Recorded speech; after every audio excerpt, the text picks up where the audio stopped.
আসসালামু আলাইকুম বন্ধুরা। আপনি কি আপনার ফেসবুক পেজের সেটিং সেটআপ নিয়ে ভাবছেন যে কোন বিশেষ সেটিং গুলো অন করলে আপনার ফেসবুক ইউজার বা ভিজিটরের কাছে আপনার পেজটি আরো সুন্দর এবং আকর্ষণীয় হয়ে উঠবে? হ্যাঁ বন্ধুরা, আমি আপনাদের শিখিয়ে দেব একটি ফেসবুক পেজ কিভাবে সেটিং সেটআপ করতে হয় এবং একটি নতুন পেজ সেটআপ করে আমি আপনাদের মাঝে শেয়ার করে দেব। তার আগে ছোট্ট একটি রিকোয়েস্ট, আমার এই চ্যানেলে একটা সাবস্ক্রাইব এবং পাশে থাকা ঘন্টাটি বাজিয়ে দিবেন যেন পরবর্তীতে ভিডিও ছাড়া মাত্রই আপনার কাছে পৌঁছে যায়। এবং যারা ফেসবুকে দেখবেন একটা লাইক এবং একটা শেয়ার করে পাশে রেখে দিবেন যেন পরবর্তীতে দেখে দেখে আপনি সেটআপ করতে পারেন। কারো ক্ষতি করো না বন্ধু, পারলে উপকার করো। প্রথমে মোবাইল স্ক্রিনে লক্ষ্য করুন এবং ফেসবুকের অফিসিয়াল অ্যাপসে চলে যান এবং যেই পেজের আপনি সেটিং সেটআপ করবেন ঠিক সেই পেজের চলে আসুন। চলে আসার পর প্রথমেই আপনি করবেন যে ফেসবুকে একটা কভার ফটো দিবেন, একটা প্রোফাইল পিকচার দিবেন। যে এখানে কভার ফটো বা প্রোফাইল পিকচারগুলো দিবেন, এই পিকচারগুলো যেন একেবারে অরিজিনাল হয় এবং এই ছবিগুলো যেন অন্য কোনো প্ল্যাটফর্মে ইউজ না করা হয়, সেটা মাস্ট বি খেয়াল রাখতে হবে। দেন তারপর স্ক্রল ডাউন করে নিচে চলে আসুন। নিচে আসার পর দেখবেন see your about info. About ইনফোতে আসার পর দেখবেন প্রথমে ক্যাটাগরি, যে আপনি যেই ধরনের ভিডিও বানাবেন সে অনুযায়ী একটা ক্যাটাগরি সিলেক্ট করে নেবেন। যেহেতু আমি ভিডিও বানাই সেহেতু আমি ভিডিও ক্রিয়েটর দিয়ে রাখি, তবে এটা আপনি অটোমেটিক্যালি ডিজিটাল ক্রিয়েটর চলে আসছে, আমরা চাইলে এখান থেকে চেঞ্জ করে নিতে পারবো। ভিডিও ক্রিয়েটর, ভিডিও ক্রিয়েটর চলে আসছে, এই যে ভিডিও ক্রিয়েটর চলে আসছে। দেন এখানে হলো আপনার ওয়েবসাইট লিঙ্ক। ওয়েবসাইট লিঙ্কে আসার পর এখানে লেখা আছে কন্টাক্ট ইনফো। এখানে আসার পর অ্যাড ওয়েবসাইট লিঙ্ক, এখানে খেয়াল করুন add website link. Add website লিঙ্কে আসার পর দেখবেন যে সোশ্যাল লিঙ্ক। সোশ্যাল লিঙ্ক হচ্ছে আপনার পাবলিক করা আছে অ্যাড সোশ্যাল লিঙ্ক। আপনি অ্যাড সোশ্যাল লিঙ্কে ক্লিক করার পর দেখবেন যে new link platform. New link প্ল্যাটফর্মে দেওয়া আছে, দেখবেন যে আপনার কোন প্ল্যাটফর্মে আপনার চ্যানেল আরো আছে সেই চ্যানেল, সেইখান থেকে একটা প্ল্যাটফর্মে লিঙ্ক আপনি দিতে পারেন। আমার যেহেতু ইউটিউব লিঙ্ক আছে আমি ইউটিউব লিঙ্ক দিয়ে আপনাদের দেখাই দিলাম এবং একটা ইউজার নেম দিয়ে দিবেন।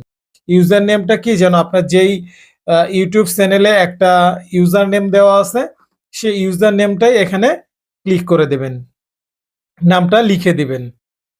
যেন আমার দেওয়া আছে বিডি নূর ইসলাম 2025, এরকম আমার একটা নাম ইউজার নেম আছে, আমি এখানে লিখে দিলাম। দেন এখানে দেখেন আপনার এখানে এড হয়ে গেছে। দেন তারপরে লেখা আছে ওয়েবসাইটস। ওয়েবসাইট এখানেও পাবলিক অ্যাড ওয়েবসাইট। সো এখানে আপনি চাইলে আপনার ইউটিউব চ্যানেলটিরও লিঙ্ক দিতে পারেন, ফেসবুকেরও একটা লিঙ্ক দিতে পারেন এখানে। সো এখানে আমার মতো কোনো কিছু না দিয়ে বেটার, যেহেতু আপনার ওয়েবসাইট নাই, আর যদি থাকে তাহলে দিবেন। ইমেইল, আপনার যে ইমেইল আছে, যে ইমেইল দিয়ে আপনার ফেসবুক পেজ খুলেছেন সেই ইমেইল এখানে ইউজ করবেন না, অন্য একটি ইমেইল দিবেন যাতে করে সেই ইমেইলে কন্টাক্ট করে আপনার সঙ্গে যোগাযোগ করে যে কেউ স্পন্সরের জন্য আপনি এখানে যোগাযোগ করতে পারে। এখানে ইমেইল দিয়ে সেট আপ করলেই ডান চলে আসবে। যেমন এখানে একটা ইমেইল চলে আসলো, ডান সেভ। এই ইমেইলটা দেওয়ার সাথে দেখবেন যে ইমেইল এখানে এড হয়ে গেল, এটা দিয়ে আমার সঙ্গে যোগাযোগ করতে পারবে। ডান। তারপরে হইলো আপনার সার্ভিস এরিয়া। সার্ভিস এরিয়া চাইলে এখানে আপনি আপডেটও করতে পারেন, চাইলে এইভাবে রাখতে পারেন, অথবা এখানে লিখে দিতে পারেন যে আপনার যেখানে থাকেন সেইখানে আপনার দিতে পারেন। যেমন আমি ঢাকায় আছি, ঢাকার মধ্যে আমি সেভ করে দিলাম।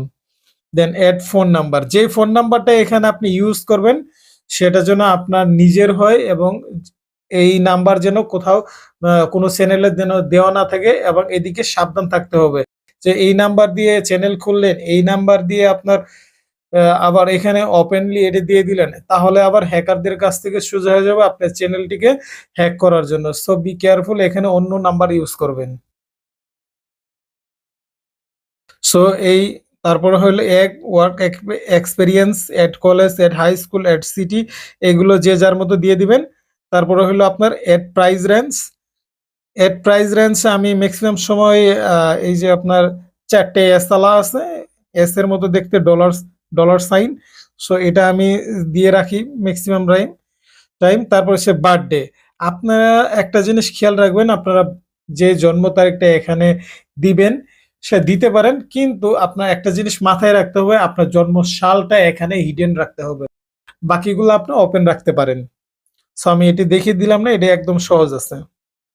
এইরকম করে আপনার ফেসবুক পেজটি যদি আপনি সেট আপ করে দেন, তাহলে আপনার প্রফেশনাল ওয়েতে আপনার ফেসবুক পেজটি সেট আপ হয়ে যাবে। আরো যদি কোনো আপডেট থাকে ফেসবুক সম্পর্কে, আমি পরবর্তীতে ভিডিওতে আপনাদের জানিয়ে দেব। ইনশাল্লাহ আজকের জন্য এ পর্যন্তই। দেখা হচ্ছে পরের অন্য কোনো ভিডিওতে। সো ভালো থাকেন। আসসালামু আলাইকুম।